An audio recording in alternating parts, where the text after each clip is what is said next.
இன்றைய வேளாண் தொழில்நுட்ப பகுதியில் தென்னையில் ஒருங்கிணைந்த முறையில் பூச்சி மேலாண்மை குறித்து கிருஷ்ணகிரி மாவட்டம் ஜினூர் தோட்டக்கலை கல்லூரி மற்றும் ஆராய்ச்சி நிலைய பூச்சியியல் துறையின் உதவி பேராசிரியர் முனைவர் கே சசிகுமார் அவர்கள் தரும் தகவல்கள்.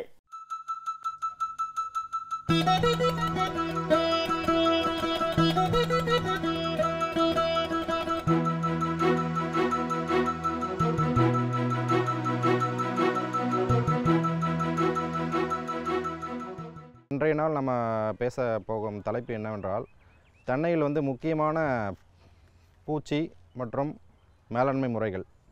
ஸோ தென்னையில் முக்கியமான பூச்சின்னு இப்போ இருக்கிற காலகட்டத்தில் நம்ம பார்க்கும்போது, ஒன்று பார்த்திங்கன்னா தென்னையில் காண்டாமிருக வண்டு, இன்னொன்று பார்த்திங்கன்னா தென்னையில் கருந்தலைப்புழு, முக்கியமான பூச்சி தென்னையில் ரூகோஸ், சுருள் வெள்ளையி, சிலந்தி, எரியோபிட் மைட், அப்புறம் மாவு பூச்சி. ஸோ இது மாதிரி பல வகையான முக்கியமான பூச்சிகளை நம்ம இன்றைக்கி இந்த தென்னையில் பார்க்க போகிறோம். ஸோ தென்னையில் இன்னொன்று முக்கியமான பூச்சி பார்த்திங்கன்னா கரையான், அதுக்கப்புறம் பார்த்திங்கன்னா உங்களுக்கு நரிநாய், எலி தொல்லைகள், ஸோ அதெல்லாம் நத்தை புழுக்கள், இவற்றையெல்லாம் முக்கியமான பூச்சிகளை நம்ம தென்னையில் நம்ம சொல்லிகிட்டு இருக்கோம். ஸோ அதில் ரொம்ப முக்கியமானது பார்த்திங்கன்னா ஒன்று நம்ம இப்போ பார்க்க போக வேண்டியதுன்னா, தென்னையில் காண்டாமிருக வண்டு. ஸோ காண்டாமிருக வண்டானது பார்த்திங்கன்னா அதோட முட்டைகள் நமக்கு தென்னை மர தோப்பில் பார்த்திங்கன்னா உங்களுக்கு முட்டைகள் அந்த எருக்குழியில் தான் நமக்கு இருக்கும். அதிலேருந்து வரக்கூடியது பார்த்திங்கன்னா புழுக்கள் பார்த்திங்கன்னா உருவம் பெருசாக இருக்கும். சி ஷேப் உங்களுக்கு அறிகுறிகள் இந்த தொழு உரத்தில் நமக்கு இருக்கும். இதில் பார்த்திங்கன்னா அதிலேருந்து வரக்கூடியது பார்த்திங்கன்னா கூட்டுப்புழு அதிலேருந்து வரக்கூடியது தான் காண்டாமிருக வண்டு. ஸோ இந்த காண்டாமிருக வண்டு நமக்கு அறிகுறிகள் தென்னை மரத்தில் அறிகுறிகள் எப்படி நமக்கு தெரியும்னா, தென்னை மரம் நீங்கள் 4-5 வருட பயிர் இருந்தாலும் சரி, தென்னை மரம் உயரமான மரங்களும் சரி, இதில் உங்களுக்கு காண்டாமிருக வண்டு வி ஷேப் இலையில் பார்த்திங்கன்னா வி ஷேப் கட்டிங் உங்களுக்கு தெரியும். ஸோ அப்படி தெரியும் போது உங்களுக்கு இது காண்டாமிருக வண்டு தாக்குதல் இருக்குன்றது நமக்கு அறிகுறிகள் தென்படும். ஸோ அவ்வாறாக நம்ம பார்க்கும்போது வி ஷேப் கட்டு தென்னை மர ஓலையில் பார்த்திங்கன்னா உங்களுக்கு வி ஷேப் கட் பண்ணியிருக்கோம். இது தென்னை மர உயரமான மரங்களில் நம்ம தூரத்துலேருந்து பார்த்தாவே இந்த காண்டாமிருக வண்டுடைய சேதாரம் நமக்கு அறிகுறிகள் தென்படும். இதே சிறு நாற்றிலிருந்து ஒரு 3-4 வருட தென்னை மர செடியில் பார்த்திங்கன்னா உங்களுக்கு அடி குருத்துலேயே உங்களுக்கு காண்டாமிருக வண்டு இருக்கும். இவற்றை எவ்வாறு நம்ம கட்டுப்படுத்தலாம், எளிய வகையிலையும் சரி, அதேமாதிரி பூச்சிக்கொல்லி உபயோகப்படுத்தியும் பண்ணும்போது, நம்ம ஏற்கனவே சொன்ன மாதிரி இந்த வயலை சுத்தமாக வச்சுருக்கணும். அது ரொம்ப முக்கியம்.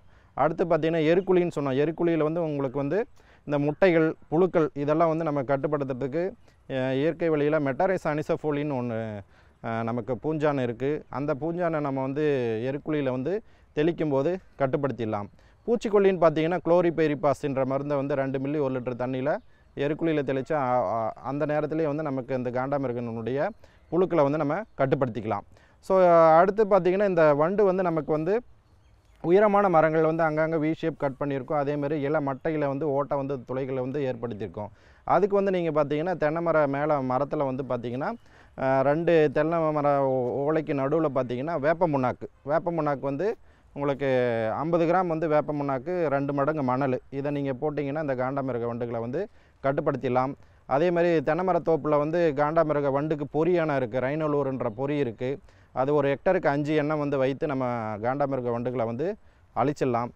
அதேமாதிரி பார்த்திங்கன்னா ஆமணக்கு புண்ணாக்கு, அது 1 கிலோ ஆமணக்கு புண்ணாக்கு 5 லிட்டர் தண்ணியில் நீங்கள் கலந்து அதை நீங்கள் மண்பானையில் நம்ம அங்கங்கே 30 இடத்துல நீங்கள் வச்சிங்கனாலும் இந்த காண்டாமிருக வண்டுகளை கட்டுப்படுத்திடலாம். இது ரொம்ப முக்கியமானது, எல்லா விவசாயிகளுக்கும் ரொம்ப இருக்குது. ஸோ அடுத்ததாக ரொம்ப முக்கியமான பூச்சி பார்த்திங்கன்னா தென்னையில் சுருள் வெள்ளையி. ஸோ சுருள் வெள்ளையானது பார்த்திங்கன்னா இந்த அறிகுறிகள் பார்த்திங்கன்னா தென்னை மட்டையினுடைய மேற்பகுதியில் கரும்பூசண நிறமாக தென்படும். ஸோ கரும்பூசண நிறமாக தென்படுறது என்ன காரணம்னா, அடிமட்டையில் இருக்கக்கூடிய அந்த சுருள் வெள்ளையானது சுருளாக வட்டமாக உங்களுக்கு இந்த பூச்சியினுடைய தாக்குதல் இருக்கும்.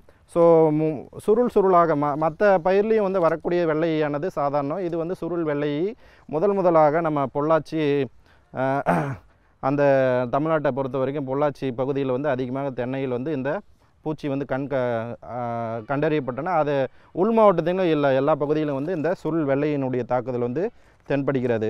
ஸோ இந்த சுருள் வெள்ளையானது தென்னை பயிரை மட்டும் தாக்காது, பல வகையான பயிர்களை வந்து தாக்குகிறது. வாழை, அதுக்கப்புறம் சீத்தா, எல்லா பயிர்களையும் வந்து இந்த சுருள் வெள்ளையானது வந்தது. ஸோ இந்த சுருள் வெள்ளையானது பார்த்திங்கன்னா உங்களுக்கு சுருளாக இருக்கும். அதிலேருந்து வரக்கூடிய முட்டைகள், இளம் குஞ்சிகள், முதிர்பூச்சிகள், இந்த இளம் குஞ்சிகள் முதிர்பூச்சிகள் வரக்கூடிய அந்த தேன் போன்ற திரவம் தான் வந்து அடியில் இருந்து தேன் போன்ற திரவம் சுரக்கும் போது உங்களுக்கு மேல் மட்டையில் கரும்பூசண நிறமாக வந்து உங்களுக்கு அறிகுறி தென்படும்.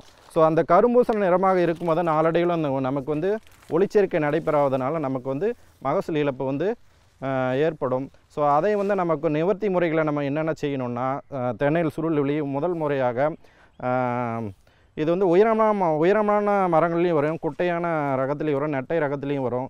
இதை நம்ம கட்டுப்படுத்துறதுக்கு ஒரு சில உத்திகள் வந்து இருக்கின்றன. அது விளக்கு பொறி நமக்கு வயலில் கண்டிப்பாக வந்து வைக்க வேண்டும். விளக்கு பொறி வைக்கும்போது இந்த முதிர்பூச்சி வெள்ளை ஈக்களை வந்து கட்டுப்படுத்திடலாம். அடுத்ததாக பார்த்திங்கன்னா தென்னை மரத்தில் பார்த்திங்கன்னா உங்களுக்கு மஞ்சள் ஒட்டும் பொறின்னு இருக்குது. அது வந்து தார்பாலின் ஷீட், மஞ்சள் வந்து தார்பாலின் ஷீட் வந்து 5 அடிக்கு 1.5 அடி நீளம் வந்து தென்னை மரத்தினுடைய இலையினுடைய 2 பகுதியில் 6 அடி ஹைட்டுக்கு நீங்கள் கட்டியிருந்தீங்கன்னா அதுக்கு அந்த தார்பாலின் ஷீட்டில் உங்களுக்கு விளக்கெண்ணெய் கிரீஸ் தடவி விட்டுருந்து இந்த முதிர்பூச்சிகள் வந்து அதில் பறந்து ஒட்டிக்கும். ஸோ இது வந்து 2வது வழிமுறைகள். 3வது வழிமுறைகள் பார்த்திங்கன்னா ரொம்ப குறைவான குட்டையான மரத்தில் பார்த்திங்கன்னா நான் ரொம்ப வேகமாக வந்து தண்ணி பீச்சி அடிச்சிங்கன்னா இதை வந்து இந்த பூச்சிகள் வந்து அங்கங்கே பறந்து உங்களுக்கு மஞ்சள் ஒட்டும் பொறியில் ஒட்டிக்கும். ஸோ அடுத்து பார்த்திங்கன்னா ஒரு இயற்கை முறையில் நமக்கு வந்து ஒட்டுண்ணி வந்து இருக்குது. என்கார்சியா கூடலோப்பின்ற ஒட்டுண்ணி வந்து இந்த சுருள் வெள்ளைக்கு வந்து இளம் குஞ்சுகளை வந்து சாப்பிட்டு வந்து இது பண்ணோம். இது வந்து 10 இலைகள் வந்து நமக்கு ஒரு ஏக்கருக்கு நம்ம விட்டோம்னா நம்ம வந்து அந்த இது வந்து இது பண்ணிடும். ஸோ இந்த நன்மை தரும் பூச்சிகளை வந்து அதிகப்படுத்துறதுக்காக தென்னை மர அடிப்பகுதியில் வந்து நம்ம தட்டைப்பயிறு இல்லை மஞ்சள் நிறந்த பயிர் கிரசாந்திமம், இந்த பயிர் மேரிகோல்டு, இதெல்லாம் நம்ம வந்து பயிர் வந்து சாகுபடி செஞ்சிங்கன்னா உங்களுக்கு வந்து இந்த சுருள் வெள்ளையினுடைய தாக்குதல் வந்து குறைச்சிடலாம். அதேமாதிரி நான் முன்கூட்டியே சொன்ன மாதிரி இந்த தென்னையில் ரூகோஸ் சுருள் வெள்ளையினுடைய தாக்குதல் கரும்பூசண நிரப்பத்தை வந்து கட்டுப்படுத்துறதுக்கு 1 கிலோ மைதா, 1 லிட்டர் தண்ணி நம்ம அதை வந்து நம்ம பாயில் நல்லா கொதிக்க வைத்து அதிலேருந்து வரக்கூடிய 25 லிட்டர் நம்ம வந்து ஆட் பண்ணும்போது உங்களுக்கு அந்த மைதா மாவு வந்து ரொம்ப லிக்விடாக இருக்கும். அதுலேருந்து வரக்கூடியது வந்து 25 கிராம் வந்து 1 லிட்டர் தண்ணியில் கலந்து நம்ம தெளிக்கும் போது இந்த கரும்பூசண நிறமாக இருக்கக்கூடிய இதெல்லாம் வந்து வெயில் பட உங்களுக்கு 4 அடி நாள் வந்து உங்களுக்கு பொக்காக வந்து கீழே விழுந்துடும். ஸோ இவ்வாறு நீங்கள் வந்து கட்டுப்படுத்தலாம். அதிகமான தாக்குதல் இருக்கும்போது இதில் முக்கியமாக கவனிக்க வேண்டியது தென்னை மரத்தை பொறுத்த வரைக்கும் எந்த பூச்சிக்கொல்லி மருந்தும் வந்து பயன்படுத்தக்கூடாது.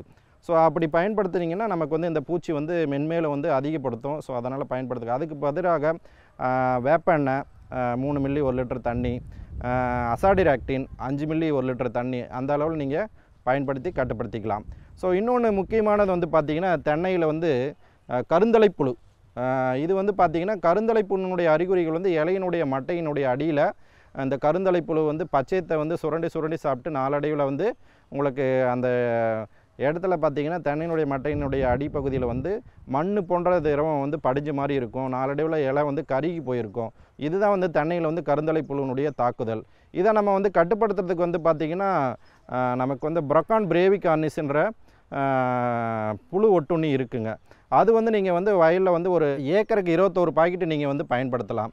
அப்போ ஒரு பாக்கெட்டில் பார்த்திங்கன்னா 100 எண்ணெய் உடைய அந்த ஒட்டுண்ணி நமக்கு வந்து குளவி இருக்குங்க. அந்த ப்ரொக்கான் பிரேவிகார்னிஸ்ன்ற குளவி வந்து ஒரு ஏக்கராக்கு 7 மரத்தில் நமக்கு வந்து விட்டால் போதும். அப்போ ஒரு ஏக்கரில் ஒரு 7 மரத்துக்கு விடும்போது 3 பாக்கெட் வந்து ஒரு மரத்துக்கு நம்ம விடலாம். ஸோ அப்போ விடும்போது பார்த்திங்கன்னா உங்களுக்கு இந்த கருந்தலைப்புண்ணுடைய புழுக்களை வந்து நம்ம கட்டுப்படுத்திடலாம். இதில் எந்த வகையான பூச்சிக்கொல்லி மருந்துகளும் வந்து பயன்படுத்த வேண்டிய அவசியம் இல்லை. அடுத்தது பார்த்திங்கன்னா உங்களுக்கு ரொம்ப முக்கியமானது பார்த்திங்கன்னா தென்னையில் வந்து காய் வந்து பார்த்திங்கன்னா உங்களுக்கு எரியோபீட் மைட்டுன்னு சொல்லும். அது வந்து பார்த்திங்கன்னா சிலந்தியினுடைய சில காய்களெல்லாம் வந்து கீழே விழுந்துடும். அப்போ விழும்போது பார்த்திங்கன்னா உங்களுக்கு வந்து உள்ளே இருக்கிற காய்கள் வந்து கொப்பரையாக இருக்கும். அதேமாதிரி உள்ளே இருக்கிற கண்டென்ட் வந்து நம்ம குவாலிட்டியை வந்து இருக்காது. ஸோ இது வந்து இந்த பார்த்திங்கன்னா இந்த காயினுடைய மேற்பகுதியில் வந்து வி ஷேப் வந்து அறிகுறிகள் தென்படும். இது வந்து என்ன காரணம்னா உங்களுக்கு வந்து சிலந்தினுடைய காரணம் தான் வந்து எரியோபீட் மைட்டுன்னு சொல்லுவோம். இது தென்னையில் மட்டும்தான் வந்து நம்ம எரியோபீட் மைட் சொல்கிறோம். மற்றதெல்லாம் பார்த்திங்கன்னா மற்ற பயிரில் வரக்கூடியதெல்லாம் வந்து வித்தியாசம். இதில் வந்து 2 பேர் லெக்கு அது மட்டும்தான் இருக்குது. 4 கால்கள் உள்ள இந்த இதை நம்ம வந்து கட்டுப்படுத்துறதுக்கு வந்து அசாடிராக்டின்ன்ற மருந்தை வந்து நம்ம பயன்படுத்தலாம். அசாடிராக்டின் பார்த்திங்கன்னா உங்களுக்கு 5 மில்லி 1 லிட்டர் தண்ணி பயன்படுத்தலாம். வேப்பெண்ணெய் வந்து பார்த்திங்கன்னா 30 மில்லி 1 லிட்டர் தண்ணியில் கலந்து நம்ம தெளித்து கட்டுப்படுத்தலாம். ஸோ அடுத்தது பார்த்திங்கன்னா தென்னை மரத்தினுடைய பார்த்தீங்கன்னா கரையானுடைய தாக்குதல் வந்து அதிகமாக இருக்கின்றன. அந்த கரையானை நம்ம கட்டுப்படுத்துறதுக்கு வந்து பார்த்திங்கன்னா அதிக சேதாரம் வந்து நமக்கு விளைவிக்க அது அடிமரத்தில் பார்த்திங்கன்னா உங்களுக்கு கரையானுடைய சேதாரம் வந்து தென்படும். அப்போ வந்து அந்த அதை ஃபஸ்ட்டு வந்து முதல் முறையாக வந்து அதை க்ளீன் பண்ணிவிட்டு அடியில் வந்து பார்த்திங்கன்னா உங்களுக்கு சுண்ணாம்பு ப்ளஸ் வந்து குளோரிபைரிபஸ் 2 மில்லி 1 லிட்டர் தண்ணியில் நீங்கள் கலந்து நீங்கள் பூசின மாதிரி நீங்கள் அடித்தண்டிலேருந்து ஒரு 3 அடிக்கு வந்து நீங்கள் பூசின மாதிரி பூசினீங்கன்னு இந்த கரையானுடைய தொல்லைகளை வந்து நம்ம கட்டுப்படுத்திக்கலாம். ஸோ இவ்வாறாக நீங்கள் வந்து பண்ணிங்கன்னா அந்த தென்னையில் வந்து வரக்கூடிய முக்கியமான பூச்சிகளை வந்து நம்ம கட்டுப்படுத்திக்கலாம். தென்னை விவசாயிகளுக்கு ஒரு முக்கிய செய்தி, நான் சொன்ன இந்த செய்திகளை நீங்கள் கடைபிடித்து அதிக மகசூல் கொள்ளுமாறு என்று இந்த நேரத்தில் நான் கேட்டுக்கொள்கிறேன். மேலும் விவரங்கள் பெற முனைவர் கே சசிகுமார் அவர்களை 09786792696 என்ற கைபேசி எண்ணில் தொடர்பு கொள்ளலாம்.